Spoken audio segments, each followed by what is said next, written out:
पिछली वीडियो में हमने जो है बैंक रिकन्सिलेशन स्टेटमेंट को कैसे प्रिपेयर किया जाता है वो सीख लिया है हमने।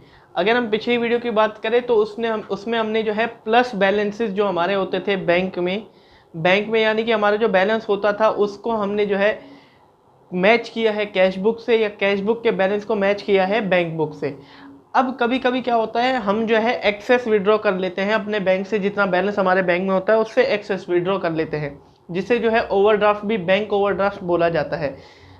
तो इस माइनस बैलेंस के लिए हम जो है बैंक रिकन्सिलेशन स्टेटमेंट कैसे प्रिपेयर करें इस वीडियो में हम जो है यही सीखेंगे। तो हेलो दोस्तों, मैं नीरज सिंह स्वागत करता हूं आपका मेरे यूट्यूब चैनल भारतीय पाठशाला में। आज हम पढ़ने जा रहे हैं चैप्टर 10 बैंक रिकन्सिलेशन स्टेटमेंट। पिछली वीडियो में हमने जो है इसको प्रिपेयर करना सीख लिया था। इसमें जो है अनफेवरेबल बैलेंस से कैसे जो है बैंक रिकन्सिलेशन स्टेटमेंट प्रिपेयर किया जाता है, BRS कैसे प्रिपेयर किया जाता है उसके बारे में सीखेंगे। तो अगर आपको मेरी वीडियोस अच्छी लगती हैं तो प्लीज़ मेरी वीडियोस को लाइक कीजिएगा। अगर आपको इस एजुकेशनल कंटेंट में NIO हो, CBSE हो, चाहे कॉमर्स फील्ड में जो भी हो, कोई भी सब्जेक्ट हो, अगर आपको पढ़ना है तो इसी चैनल पे आपको ज़रूर मिलेगा। प्लीज़ मेरे चैनल को ज़रूर से ज़रूर सब्सक्राइब कर दीजिएगा। अपने फ्रेंड्स को भी बोल दीजिएगा कि वो भी सब्सक्राइब कर दे अगर वो एजुकेशनल कंटेंट में इंटरेस्ट रखता है तो चलिए आइए बिना देरी किए इस वीडियो को शुरू करते हैं।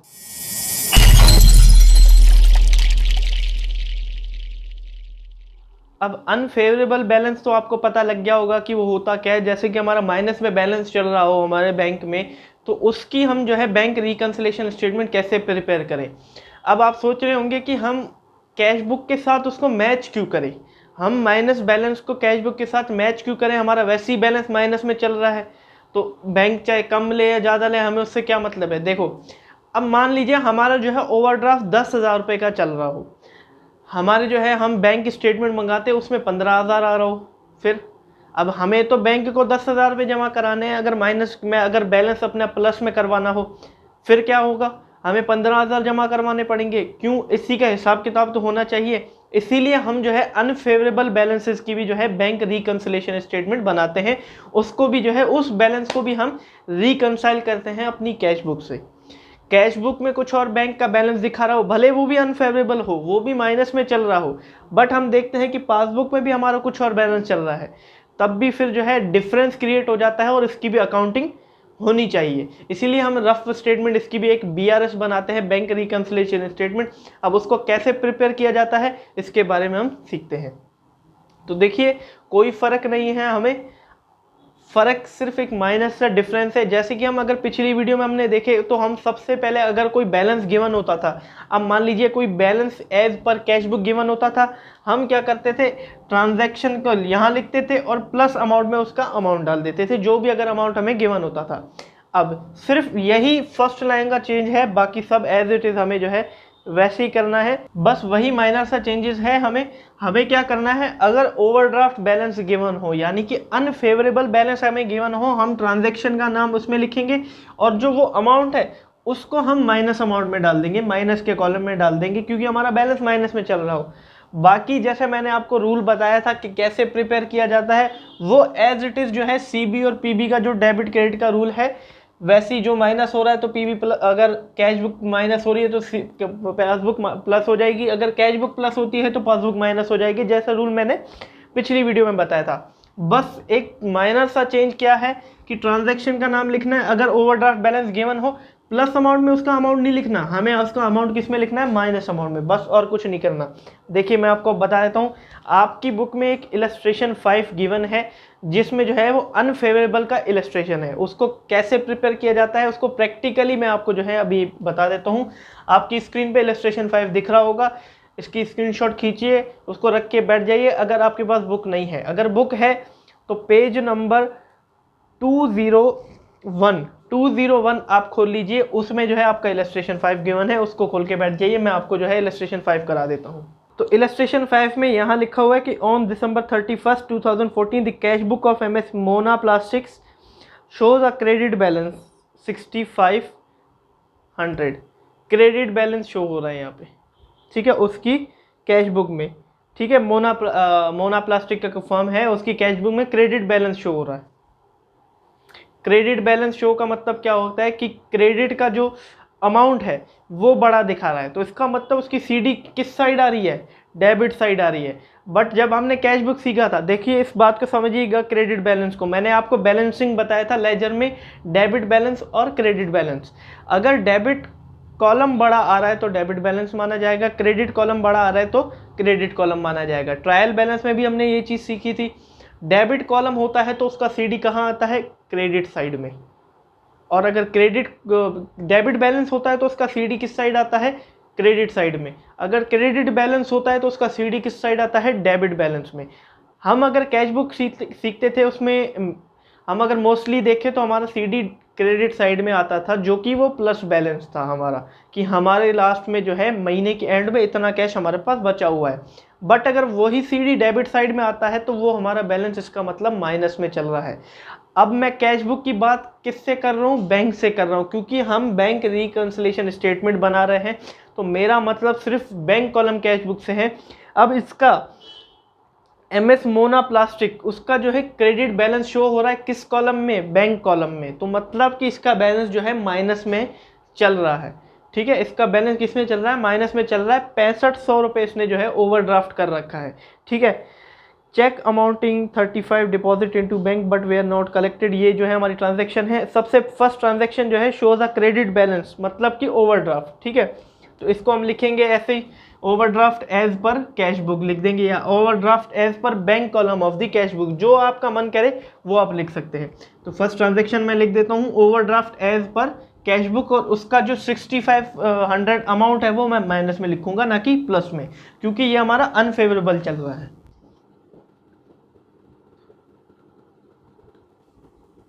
ठीक है, ये मैंने लिख दिया overdraft as per cash book, जो है हमारा माइनस बैलेंस दिखा रहा है, इसलिए मैंने जो है माइनस के कॉलम में लिख दिया।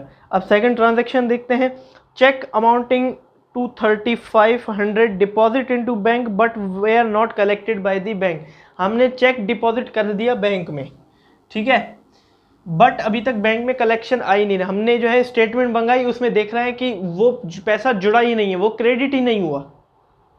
ठीक है, वो पैसा जो है वो क्रेडिट ही नहीं हुआ। हमने चेक तो डिपॉजिट करा दिया, लेकिन वो पैसा क्रेडिट नहीं हुआ, तो डिफरेंस आ गया अमाउंट में। अब देखिए, हमने जो है चेक डिपॉजिट कर दिया, मतलब हम तो एंट्री कर देंगे, हमारी जो है कैश बुक प्लस हो जाएगी। हमारी कैश बुक में तो प्लस का बैलेंस दिखा रहा होगा। अब पासबुक में वो क्या बैलेंस दिखा रहा होगा, सबसे पहले जो है हमारा बैलेंस किस हिसाब से दिया गया है, कैश बुक का दिया गया है, क्योंकि हमारी कैश बुक शो हो रही थी ओवरड्राफ्ट में। ठीक है, अब यही माइनर सा चेंजेस था जो मैंने आपको बता दिया, बाकी रूल वैसे ही चलेंगे जैसे मैंने पिछली वीडियो में कराया था। अब हमारी टारगेट बुक कौन सी है, पासबुक है, क्योंकि हम कैश बुक को पासबुक से ही मैच करेंगे, ना कि कैश बुक को कैश बुक से। तो टारगेट बुक हमारी कौन सी बन गई, पासबुक बन गई। ठीक है, तो रूल जो है अब माइनस कॉलम में आना है या प्लस कॉलम में आना है, वो जो है वो पासबुक डिसाइड करेगी। अब हमने जो है चेक डिपॉजिट करा दिया, तो हमने उसी टाइम एंट्री कर दी होगी प्लस में कि पासबुक हमारी बढ़ गई, और बैंक कॉलम में हमने जो है डेबिट साइड एंट्री कर दी होगी कि डिपॉजिट पैसा आ गया, तो कैश बुक होगी प्लस। तो अगर कैश बुक प्लस है तो पासबुक माइनस बैलेंस में होगी, क्योंकि वो कलेक्ट ही नहीं हुआ तो माइनस में होगी। अगर कैश बुक प्लस है तो पासबुक अपने आप माइनस में हो जाएगी, अगर कैश बुक माइनस में होती है तो पासबुक प्लस में हो जाएगी। ठीक है, तो माइनस दिखा रहा है तो माइनस के कॉलम में लिख देंगे, वही एज इट इज ट्रांजेक्शन लिख देंगे जो आपकी लिखा हुआ है, चेक अमाउंटिंग 35, हम वही लिख देंगे कि cheque deposit into bank but not were collected, ऐसे लिख देंगे। ठीक है,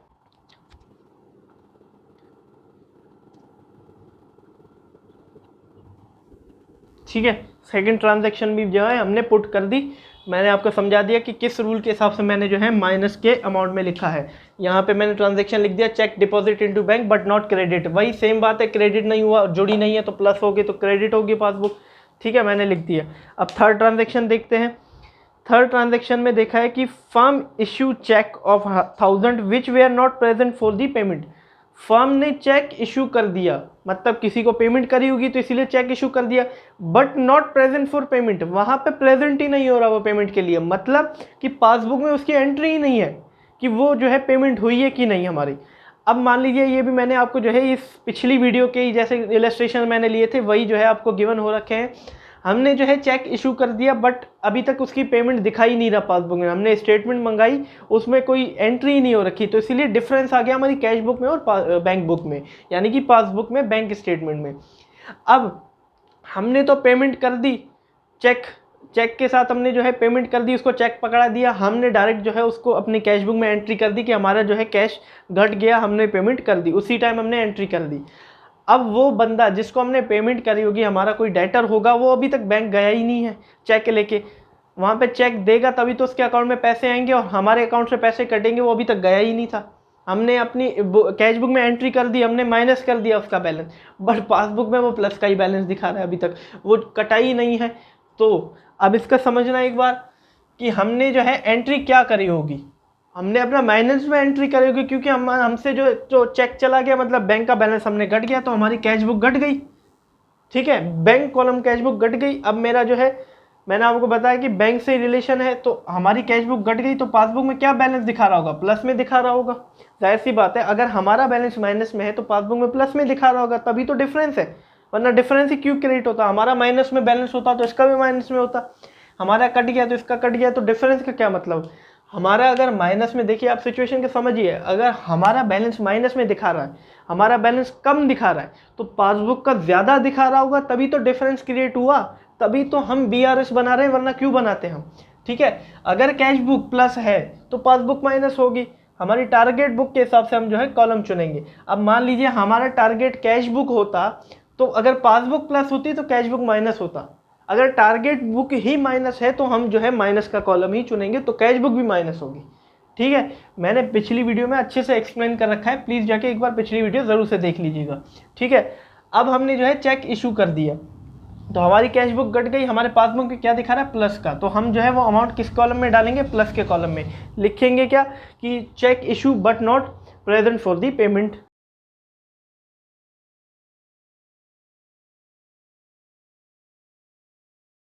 ठीक है, अब अगली ट्रांजैक्शन पे आते हैं। There was a debit in the passbook of 2000 for interest and 4000 for bank charges. There was a debit in the passbook, debit balance मतलब डेबिट दिखा रहा है पासबुक में कि इंटरेस्ट और बैंक चार्जेस। देखिए डेबिट क्या दिखा रहा है, मतलब माइनस में दिखा रहा है कि हमारे बैंक से पैसे कट चुके हैं, डेबिट दिखा रहा है। ठीक है, डेबिट दिखा रहा है मतलब हमारे बैंक से पैसे कट चुके हैं, वो किस चीज़ के हैं, इंटरेस्ट और बैंक चार्जेस के। अब ये हमें कब पता लगते हैं, जब हम स्टेटमेंट मंगाते हैं, वैसे मैसेज आता है वो देखा नहीं जाता, ज़्यादातर अकाउंटेंट उस चीज़ को देखते नहीं है, इसीलिए उसको रिकॉर्ड नहीं करते। अब हमने वो बैंक चार्जेस और इंटरेस्ट रिकॉर्ड नहीं कर रखा था, जब हमने स्टेटमेंट मंगाई तो स्टेटमेंट में देखा हमारे बैंक चार्जेस और इंटरेस्ट कट रखा है, तब जो है हमारी कैश बुक में और बैंक बुक में यानी कि पासबुक में जो है डिफरेंस क्रिएट होगा। अब इसका रूल देखिए आप कैसे होगा। देखिए हमने जो है, मान लीजिए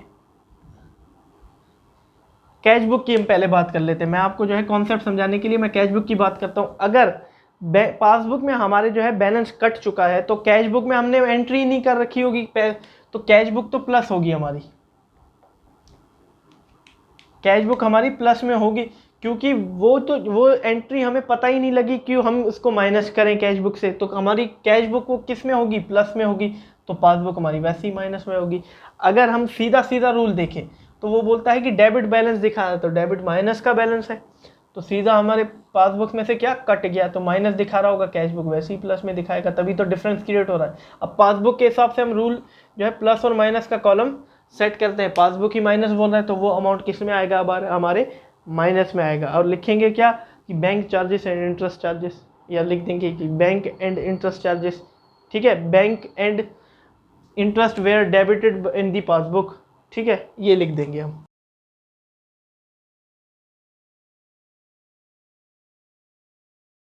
ठीक है, ऐसे करके जो है हमें बैंक रिकंसिलेशन स्टेटमेंट को प्रिपेयर करना है। ठीक है, वही रूल लगाने हैं, बट वो माइनर सा चेंज क्या था अनफेवरेबल बैलेंस में, कि ओवरड्राफ्ट अगर हमें गिवन होगा, अनफेवरेबल बैलेंस गिवन होगा, तो हम फर्स्ट ट्रांजैक्शन को प्लस अमाउंट के बजाय माइनस के अमाउंट में लिखेंगे, क्योंकि हमारा बैलेंस जो है वो माइनस में चल रहा था।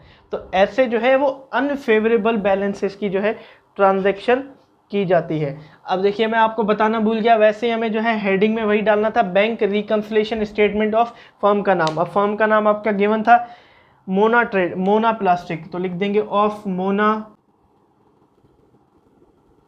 ठीक है, Mona plastic as on December 31, 2014, firm का नाम एज ऑन फिर उसकी डेट, ऐसे हमें जो है ऊपर लिख देना है। तो ऐसे आपको जो है बैंक रिकंसिलेशन स्टेटमेंट यानी कि BRS को जो है प्रिपेयर करना है। अब यहाँ पे टैली करना है कॉलम को, जो कॉलम बड़ा आ रहा है उसको जो है वो दोनों के टोटल में लिख देना है, और जो बैलेंस अमाउंट बचेगा यानी कि CD बैलेंस जो बचता है वो जो है पासबुक के ओवरड्राफ्ट मतलब एज पर, अब यहाँ कैश बुक है तो ओवरड्राफ्ट एज पर पासबुक आ जाएगा।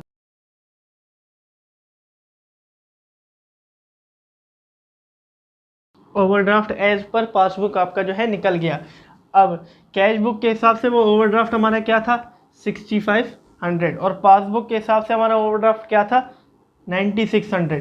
अब देख लीजिए कि हमें जो है पे इतना करना था, बट हम पासबुक में अगर देखें तो बैंक के हिसाब से हमें पे इतना करना था। तो वो क्या गलतियां हुई हैं कि ये बैलेंस और ये बैलेंस में जो है मैच नहीं हुआ, तो ये जो है ये 3 गलतियां हुई हैं, इसकी वजह से जो है हमारा बैलेंस मैच नहीं कर रहा था। तो इसकी अनफेवरेबल बैलेंस की भी जो है BRS बनाना ज़रूरी हो जाता है हमारे फर्म के लिए। तो आइए दोस्तों इलस्ट्रेशन 6 कर लेते हैं। ये भी जो है आपका एक अनफेवरेबल बैलेंस में जो है ये इलस्ट्रेशन 6 जो है आपको गिवन है। इससे और अच्छे से जो है आपको ट्रांजैक्शन में करके दिखा देता हूँ और अच्छे से जो है आपको समझ में आ जाएगा। पेज नंबर 201 पे भी जो है ये इलस्ट्रेशन गिवन है आपको, वही जो है आपको इलस्ट्रेशन ये अभी करना है।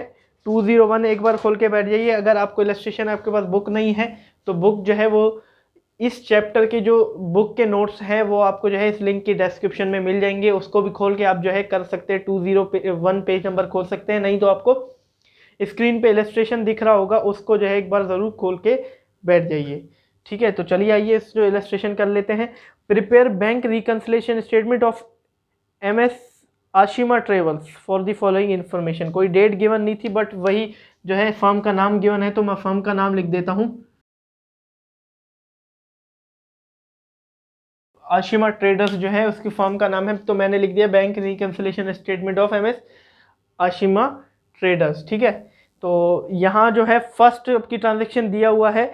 अब फिर से मैं एक बार जो है आपको रूल अच्छे से क्लियर करवा देता हूँ। देखिए इसको प्रिपेयर करने के, वैसे पिछली वीडियो में मैंने बता रखा है, फिर भी आपको जो है अच्छे से समझ आना चाहिए, तो एक बार मैं फिर आपको बता देता हूँ। देखिए सबसे पहले क्या करना होता है, हमें टारगेट बुक ढूंढनी होती है इसमें, कि हमें जो है मैच किसके साथ करना है। वो कैसे ढूंढा जाता है, वो सबसे पहली ट्रांजैक्शन में आपको जो बुक गिवन होगी तो उसके अगली जिससे मैच करेंगे। अब मान लीजिए आपको इस ट्रांजैक्शन में, इस क्वेश्चन में जो है वो कैश बुक गिवन है कि बैलेंस कैश बुक का गिवन है, आप जो है उसको किसके साथ मैच करोगे, फिर पासबुक के साथ ही तो करोगे मैच, तभी तो डिफरेंस क्रिएट हो रहा है दोनों में। आप कैश बुक को फिर पासबुक के साथ करोगे। अगर यहाँ पे पासबुक गिवन होता तो आप उसको किससे करते, कैश बुक, तब आपकी टारगेट बुक कौन सी बन जाती, कैश बुक। और कैश बुक टारगेट बुक के हिसाब से हम जो है कॉलम चूज करते हैं कि हमें अमाउंट माइनस की में पुट करना है या प्लस में पुट करना है। ठीक है, टारगेट बुक के हिसाब से। अब मान लीजिए अगर मैंने यहाँ पे दोनों लिख रखा है, अगर कैश बुक माइनस होती है तो पासबुक प्लस होगी। ठीक है, अगर कैश बुक प्लस होती है तो पासबुक माइनस होगी। ठीक है, अगर सीधा सीधा जिसमें आपको लग रहा है कि अगर आपकी टारगेट बुक पासबुक है, सीधा सीधा आपकी ट्रांजैक्शन में लग रहा है कि हमने पासबुक माइनस में चल रही है तो माइनस के कॉलम में लिख दो। अगर आपकी टारगेट बुक कैश बुक होती कि कैश बुक के साथ मैच करना है, वो बोलता है माइनस, सीधा आप माइनस में उसको अमाउंट को लिख दो। अब यहाँ अगर कैश बुक, मान लीजिए कि वैसा वैसा क्यों हो रहा है यहाँ पे माइनस में फिर ये प्लस में, देखिए अगर आप देखिए कि कैश बुक का हमारा बैलेंस माइनस में शो कर रहा है कि हमने काट दिया पैसा, तो जाहिर सी बात है पासबुक के साथ में वो प्लस का कर रहा होगा, प्लस शो कर रहा होगा, तभी तो मैच नहीं हुआ। अगर दोनों प्लस होते तो हम मैच ही क्यों करते। अगर ये प्लस का, अगर कैश बुक बोलती है कि कैश बुक में हमारा एक्सेस अमाउंट दिखा रहा है, तो पासबुक में मतलब माइनस का दिखा रहा है, तभी तो मैच नहीं हुआ। वरना मैच की जरूरत ही नहीं पड़ती कि दोनों अगर माइनस माइनस में होते, ये भी कम होता, पासबुक भी कम होती, तो दोनों का बैलेंस नहीं मैच हो जाता। पासबुक अगर प्लस में है, कैश बुक माइनस में है, तभी तो हम उसको मैच कर रहे हैं। अब देखिए ये कैश बुक है, ये पासबुक है, ये प्लस दिखा रही है, ये माइनस दिखा रही है, तभी तो हम इसको मैच कर रहे हैं, मैच करने की कोशिश कर रहे हैं कि किस वजह से ये दोनों जो है लेवल बराबर नहीं आ रहा। अगर दोनों ही प्लस में होते तो ऐसे होते हम उसको मैच ही क्यों करते। या पासबुक प्लस में चल रही है, कैश बुक माइनस में चल रही होगी, तभी तो हम उसको मैच करने के लिए आ रहे हैं। यहाँ पे मैच करने के लिए वो BRS बना रहे हैं ना बीच का, तभी तो हम बना रहे हैं। इसीलिए जो है हमें ये वाला रूल अपना देना है। ठीक है, अगर कैश बुक, अगर पासबुक प्लस होती तो कैश बुक माइनस में, अगर पासबुक माइनस होती तो कैश बुक प्लस में, ऐसे हमें जो है रूल अपनाना है। अब कॉलम हमारा जो है टारगेट बुक के हिसाब से चूज होगा। अगर इस क्वेश्चन में हमारी जो है टारगेट बुक वो पासबुक बन गई, क्योंकि यहाँ कैश बुक गिवन था। मान लीजिए अगर ये कैश पासबुक होती, ठीक है, यहाँ पे पासबुक होती, तो हमारी टारगेट बुक क्या होती, कैश बुक होती। हमें कैश बुक के हिसाब से माइनस का अमाउंट और प्लस का अमाउंट चूज करना होता, कॉलम चूज करना होता। अब मान लीजिए पासबुक बताती माइनस, तो ये हो जाता प्लस। तो ये 45,000, मान लीजिए कि 45,000 जो है ये प्लस में आ जाता, या ये 9600 प्लस में आ जाता। ऐसे करके जो है हमें टारगेट बुक के हिसाब से कॉलम को चूज करना है। उम्मीद है आपको जो है समझ में आ गया होगा। इस चैप्टर में जो है आपको थोड़ा सा दिमाग लगाना होगा, ऐसे जो है ये चैप्टर होने वाला नहीं है। तो प्लीज़ जो है दिमाग लगाइए, उम्मीद है जो है आपको अच्छे से समझ में आ जाएगा। अगर पहली बार वीडियो देख रहे हैं नहीं समझ में आया तो दूसरी बार देखिए, दूसरी बार नहीं आया तो तीसरी बार देखिए, उम्मीद है आपको जो है समझ में आ जाएगा। तो आइए जो है इलस्ट्रेशन 6 शुरू कर देते हैं। Bank overdraft as per cash book given है 31 जुलाई 2014 को। डेट से हमारा कोई लेना देना नहीं है इसमें। ओवरड्राफ्ट का अमाउंट कितना दे रखा है 45,000। अब ओवरड्राफ्ट अनफेवरेबल बैलेंस है तो माइनस के कॉलम में आ जाएगा। मैंने ट्रांजैक्शन के लिख दिया overdraft as per cash book और माइनस के कॉलम में लिख दिया 45,000 रुपीज। ठीक है, अब आ जाते हैं cheque issue but not present for payment 17,500। ठीक है, चेक हमने इशू कर दिया लेकिन वहां पे प्रेजेंट नहीं हुआ पेमेंट के लिए। ठीक है, चेक इशू कर दिया लेकिन वहाँ पे दिख ही नहीं रहा पासबुक में हमारी जो है पेमेंट हो रखी है। तो चेक इशू कर दिया हमने तो कैश बुक हमने माइनस कर दी होगी, तो इसका मतलब पासबुक में प्लस शो हो रहा है, तो इसीलिए मैंने जो है प्लस के कॉलम में 17,500 लिख दिया। Cheque issue but not present for payment transaction का यहाँ पे पूरा एज इट इज क्वेश्चन की तरह मैं उतार सकता हूँ। Cheque deposit but not yet collected by the bank. हमने चेक डिपॉजिट कर दिया लेकिन बैंक में अभी तक क्रेडिट ही नहीं हुआ, अभी तक हुआ ही नहीं, 3-4 दिन उसमें जो है लगते हैं क्रेडिट होने में। अगर हमने जो है चेक डिपॉजिट कर दिया तो हमने अपनी कैश बुक बढ़ा दी होगी, प्लस में कर दी होगी, डेबिट कर दिया होगा, तो इसका मतलब पासबुक में वो माइनस बैलेंस में शो कर रहा है, कम कर रहा है शो। तो इसीलिए मैंने जो है cheque deposit but not credit by the bank particular में लिख दिया और माइनस के कॉलम में उसका अमाउंट लिख दिया। ठीक है, अब आ जाते हैं interest on investment collected by the bank. ये थोड़ा नया जो है इलस्ट्रेशन आपको गिवन है। इंटरेस्ट ऑन इन्वेस्टमेंट, हमने कोई इन्वेस्टमेंट कर दी होगी, उसका इंटरेस्ट जो है बैंक ने ले लिया, बैंक से बैंक अकाउंट उसको गिवन होगा, इंटरेस्ट जहाँ हमने इन्वेस्टमेंट की होगी उसका इंटरेस्ट आ गया हमारे पास। हमें पता तब लगा जब हमने स्टेटमेंट मंगवाई, उससे पहले हमें पता नहीं था, इससे हमने जो है एंट्री नहीं करी। तो इस हमारी जो है ऑलरेडी पासबुक किस में दिखा रही है, प्लस में दिखा रही है। ठीक है, अगर पासबुक प्लस में दिखा रही तो इसका मतलब कैश बुक माइनस में दिखा रही होगी। तो हमें तो लेकिन प्लस माइनस पासबुक के हिसाब से चूज करना है, तो इसीलिए पासबुक प्लस बता रही है, तो मैंने लिख दिया interest on investment collected by the bank, plus के अमाउंट में 2300 लिख दिया। Bank charges 350 debited bye the bank not yet enter in the cash book. अभी तक जो है बैंक चार्जेस कट गए, डेबिटेड मतलब माइनस कर दिया, पासबुक ने उस चीज़ को माइनस कर दिया, अभी तक कैश बुक में वो चीज़ रिकॉर्ड नहीं हुई। तो जाहिर सी बात है अगर पासबुक में माइनस बता रहा है तो कैश बुक में प्लस बता रहा होगा। तो हमें किसके हिसाब से अमाउंट चुनना है, टारगेट बुक हमारी कौन सी है, पासबुक है। तो पासबुक जब माइनस में बता रही तो मैंने सीधा सीधा लिख दिया फिफ्थ ट्रांजैक्शन बैंक चार्जेस और माइनस के अमाउंट में मैंने लिख दिया 350। अब यहाँ पे हम दोनों का टोटल करेंगे, जो कॉलम बड़ा आएगा, अब मेरा जो है माइनस का अमाउंट बड़ा आ रहा है 54,950 आ रहा है, तो मैंने दोनों के कॉलम में लिख दिया और जितना बैलेंस यानी कि ये सारा माइनस करके जितना बैलेंस सीडी बच रहा था वो हमारा निकला ओवरड्राफ्ट एज पर पासबुक, क्योंकि हमारे गिवन कौन सी थी, कैश बुक थी, तो ओवरड्राफ्ट एज पर पासबुक निकल गया। जब हमारे कैश बुक के हिसाब से 45,000 था बट पासबुक के हिसाब से वो 35,150 रुपीज़ था। तो ये जो है डिफरेंस क्यों हो रहा था, इसलिए हमने जो है BRS बनाया। इन 3 गलतियों यानी कि इन 4 गलतियों की वजह से जो है हमारा कैश बुक का बैलेंस और पासबुक का बैलेंस जो है डिफरेंस क्रिएट कर रहा था। BRS के थ्रू हमें जो है ये भी पता लग गया। अब ये BRS बैंक में भी जाएगी और बैंक को भी पता लग जाएगा कि किन किन गलतियों की वजह से कैश बुक यानी कि फर्म की जो फाइनेंशियल रिकॉर्ड्स हैं और जो बैंक के रिकॉर्ड्स हैं वो मैच नहीं कर रहे थे। तो धन्यवाद दोस्तों मेरी वीडियो को एंड तक देखने के लिए। उम्मीद है जो है आपको समझ में आ गया होगा अच्छे से। अब अगला इलस्ट्रेशन जो है इलस्ट्रेशन 7 वो आपको खुद करना है।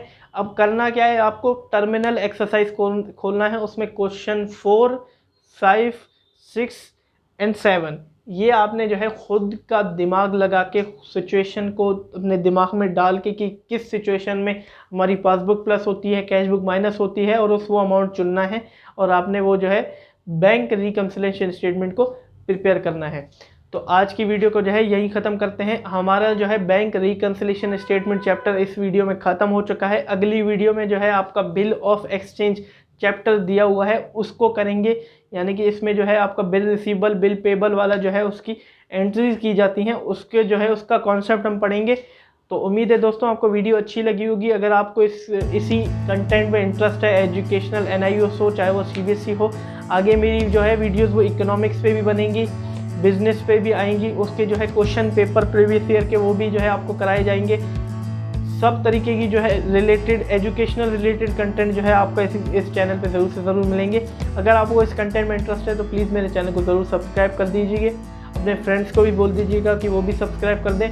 तो चलते हैं हम भी। Have a nice day.